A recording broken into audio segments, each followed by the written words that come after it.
1 Peter chapter 1, verse 6 through 7. We're going to talk about maturity through pressure. Maturity through pressure. Now, there's probably no one in here who would say to me, "Oh, but Brother Dollar, I really enjoy pressure." Wow, it's like,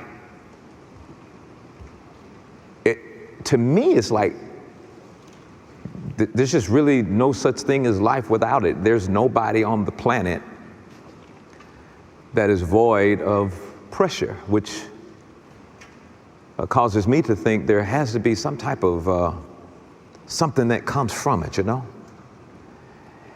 And a lot of you who are here, you don't mind me talking to you just for a moment so you can get where we're going, but a lot of you who are here today, you are operating in anointings and gifts and callings that you know about right now. But the Spirit of God's been dealing with me for several months that there are anointings and gifts and callings in you right now that have yet to manifest. There's stuff in you that you can do that you don't even know you can do yet. There are surprises in you that are going to be revealed from you that you're going to start doing, and you thought, I didn't even know I could do this. And yet it's going to require something to bring it out. It's going to require something that'll be responsible for pulling out those giftings and those callings and those things you have in you. I don't know how theologically correct it is that I'm about to say, but having gone through this for 41 years in my ministry and life, I wonder if we would one day come to the place of maybe just wondering if pressure might be a gift. Because we all have it. Some kind of way, some kind of form, some kind of shape. You kind of go from one place of pressure to another place of pressure. And I realize in athletics, it's a must. Not only in high school, but when I was fortunate to play college ball, one guy said, "I've got to put you under an enormous amount of pressure so that the game won't be the time where you receive the most pressure. I got to give it to you now."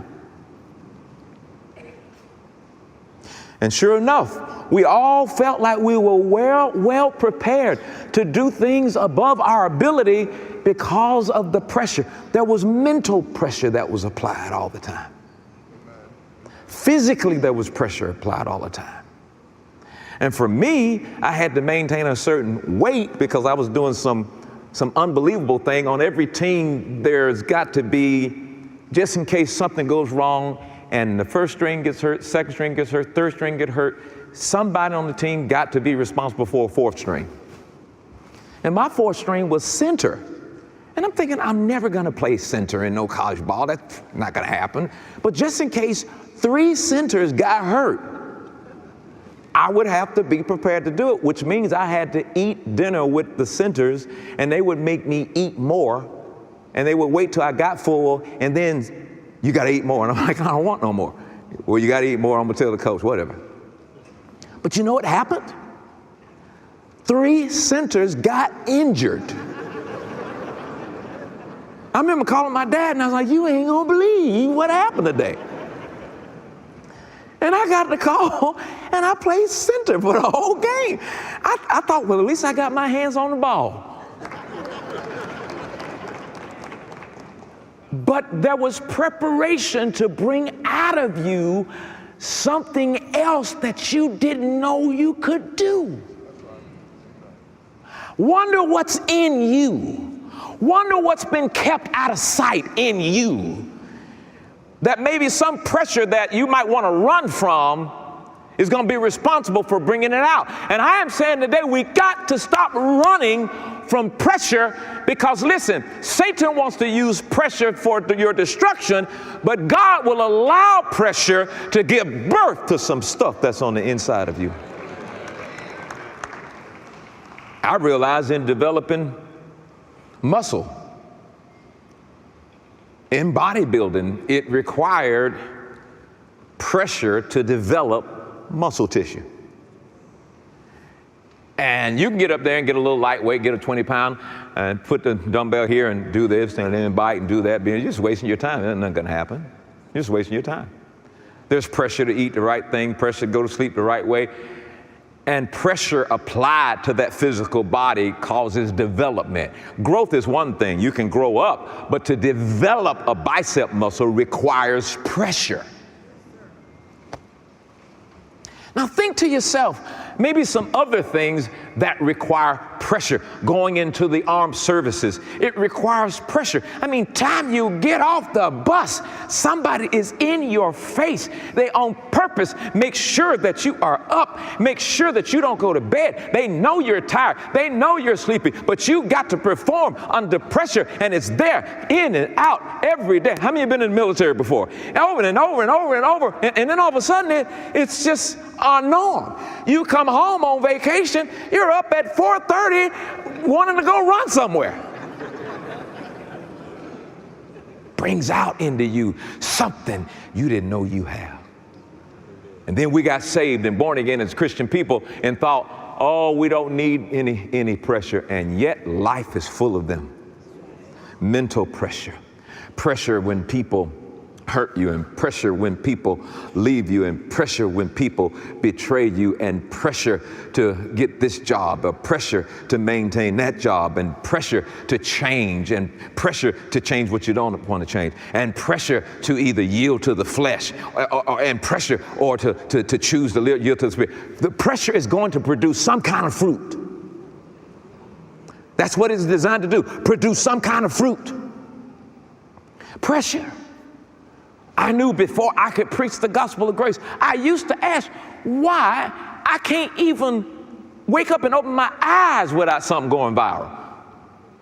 Why am I always under scrutiny and pressure? And I used to think that people and preachers who are always going through, something must be going wrong in their life.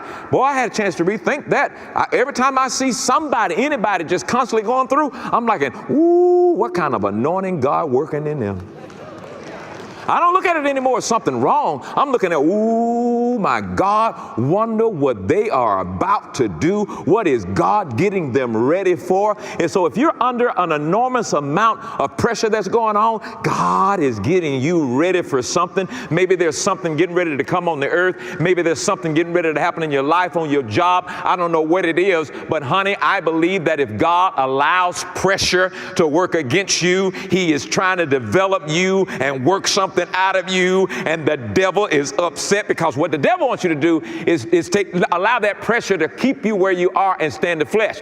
The devil wants you to, under pressure, let's cut somebody out. Under the pressures, let's do something devilish. Let's yield to the flesh. But you've decided, I'm going to yield to the spirit under pressure, and no matter what happens, I'm still believe God. I'm going to still believe God. I'm going to still believe God. I'm going to still believe God. 2 years from now, all that believing God under pressure just makes it norm. Something happens, you're like, I believe God. Because He knew you needed to have that kind of stuff, that right stuff being pulled out of you. But we cannot neglect the calls, anointings, and gifts that God has on the inside of you that He wants to bring out of you. And you can't be afraid of the pressure of the devil. You can't be afraid of lack. You can't be afraid of any of those things. Because remember, it is He that's working in you.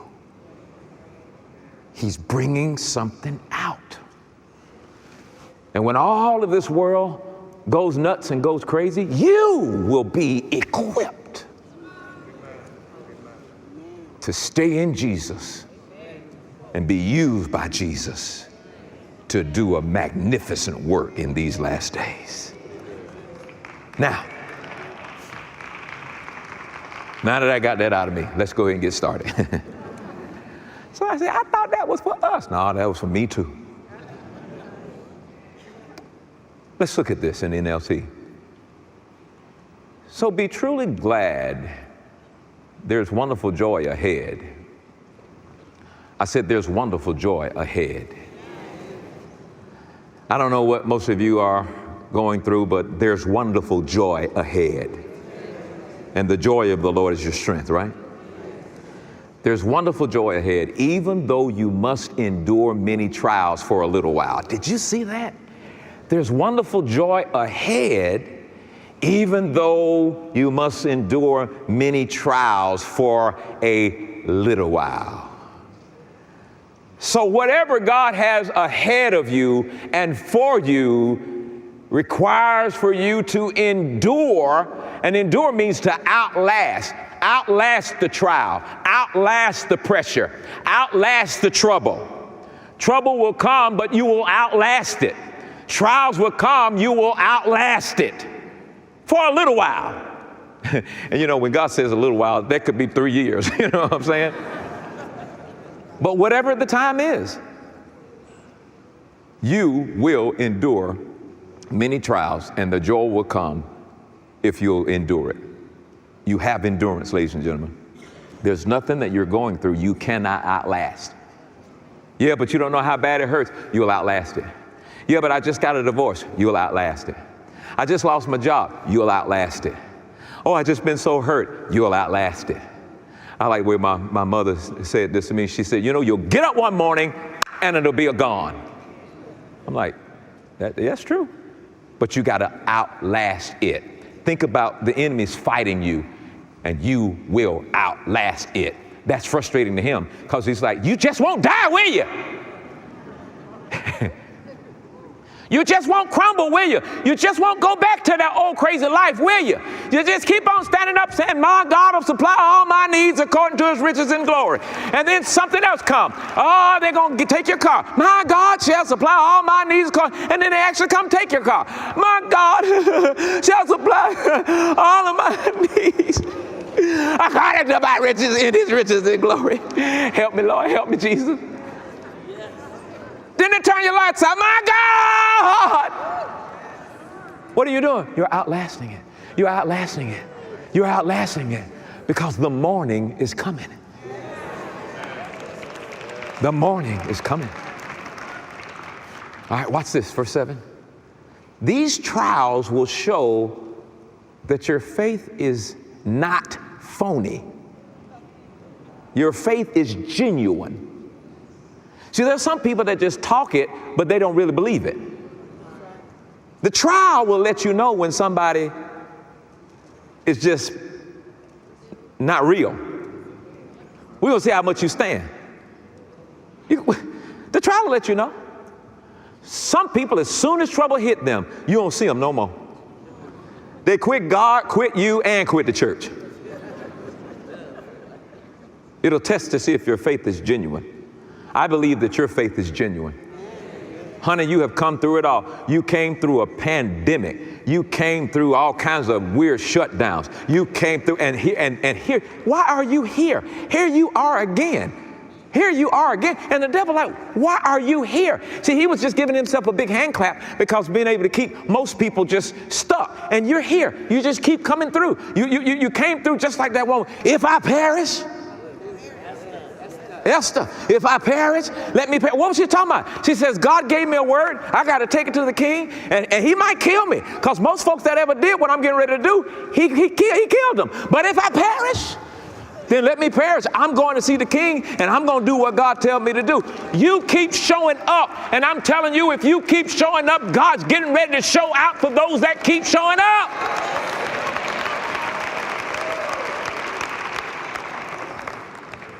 See if your faith is genuine, that it's being tested as fire tests and purifies gold.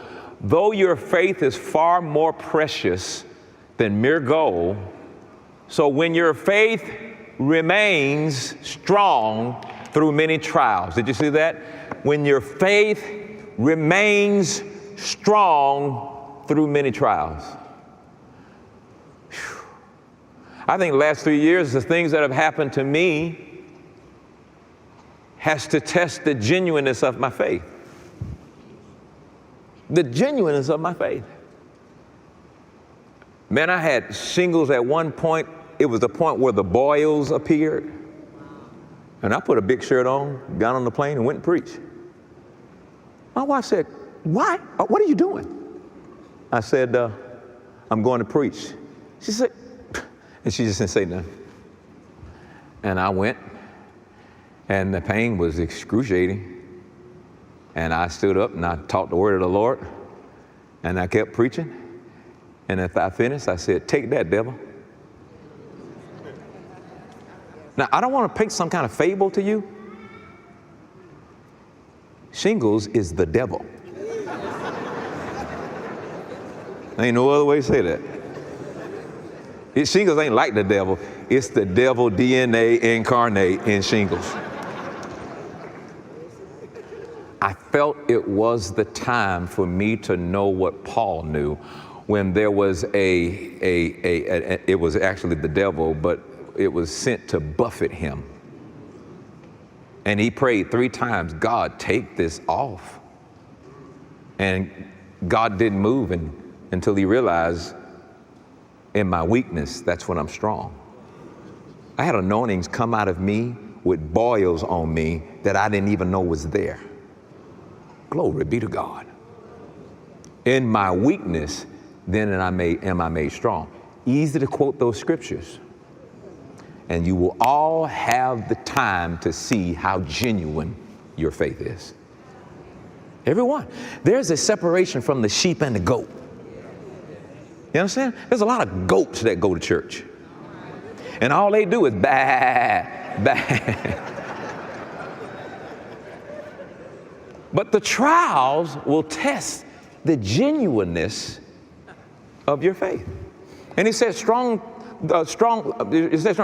many trials, it will bring you much praise. If you do this, it will bring you much praise, much glory, much honor on the day when Jesus Christ is revealed to the whole world. See, my eyes are set on that day, which I feel is very close. I feel it's very close. I don't know what the rest of the world's thinking. Maybe they're thinking, well, this is not real. This is not true. Creflo and them just saying all that. This ain't going to happen. You know, there are 3 different stories told about Jesus. I mean, who really know him in the first place? And all that kind of stuff. Whatever. You may say what you want to say. But when all this stuff comes down, I know I'm going to have to stand in front of a God. And I've already just played it. There's certain things I don't want to have when that day comes. And one of those things is regret. I don't want to stand up there regretting. Oh, I wish I would have just stood a little longer. Oh, I wish I would have I wish I would have not run from pressure every time it showed up. And then God shows me what he was trying to do, but I kept running away from it. Those 3 Hebrew boys who were put in the fiery furnace, they had just made their mind up. Whatever. You can put us and do whatever you want to do. But our God, talk about depending on God, but our God will deliver us from this too. My God's going to deliver me from this too. And whatever you're going through right now, your God is delivering you from this too. This stuff right now that you're facing, God's already working out a magnificent plan for you to have you're going to be full of praise and glory and honor. Praise God, because you refuse to let pressure dictate your next move.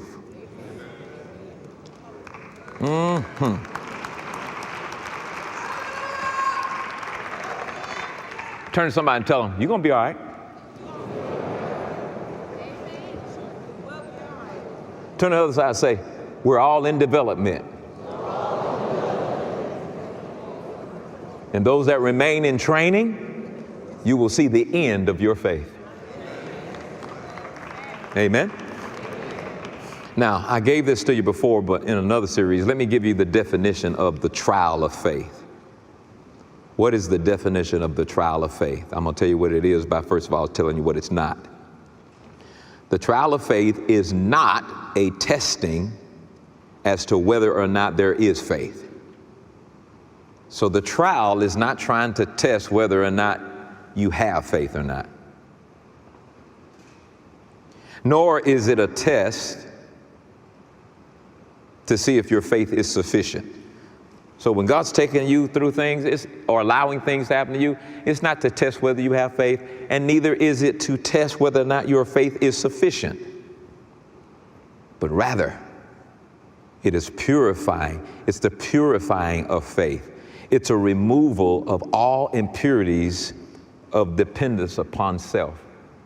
A purifying of faith, a removal of all of the impurities of dependence upon yourself. Here's the main issue. These pressures will be allowed to show up in your life to get you to the point where you are no longer depending on you, that you now will depend on Him. I had a chance to look at that, and every pressure cook situation I was in, I remember trying to depend on me first, and that wasn't working well. And now once I woke up and I could see, wait a minute, the impurities of dependence on myself, oh, that's changing. Because now when stuff happens, I ain't even trying to dip into my intellect to see how I'm gonna handle it. Now when stuff happens, the first thing I do, my first move, God, I need you. God, I need you. So are you still being impacted by the impurities of dependence?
On yourself,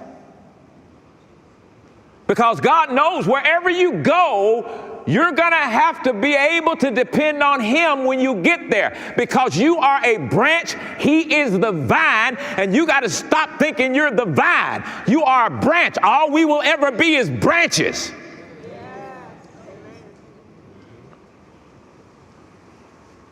Well, you went through that trial, that pressure. You still depend on you. Well, I know such and so I do that. You went through that.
Pressure. Oh, well, such and such, he'll let me borrow this. Then you went through that pressure, and you keep going through pressures with the impurity of self-dependence. But one day, there's gonna be a trial that shows up in your life, and ain't nobody or nothing gonna be able to help you except God.